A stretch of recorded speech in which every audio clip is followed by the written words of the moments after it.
কলমে সরজিৎ ঘোষ।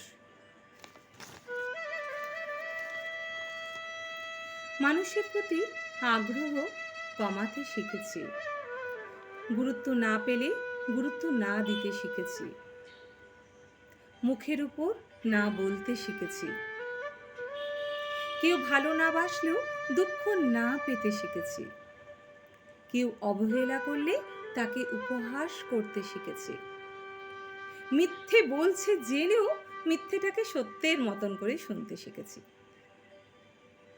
কেউ অপমান করলে তার দরজায় কড়া না নাড়তে শিখেছি। নিজের ভালো থাকার জন্য রোজ কত কি শিখেছি। এত কিছু শেখার পর যখন কেউ অহংকারী বলে তাকেও পাত্তা না দিতে শিখেছি। দিনকালের সাথে নিজেকে আপডেট করতে হয়, নিজের মুড চেঞ্জ করতে হয়, নিজেকে ভালোবাসাটাও শিখতে হয়। নিজের দায়িত্ব নিজেকেই নিতে হয়। দিনের শেষে স্বাবলম্বী হয়ে উঠতে কে কি ভাবলো, কে কি বললো, তার থেকেও বড় কথা আমি ভালো আছি কিনা এটাও নিজেকে জিজ্ঞেস করতে হয়।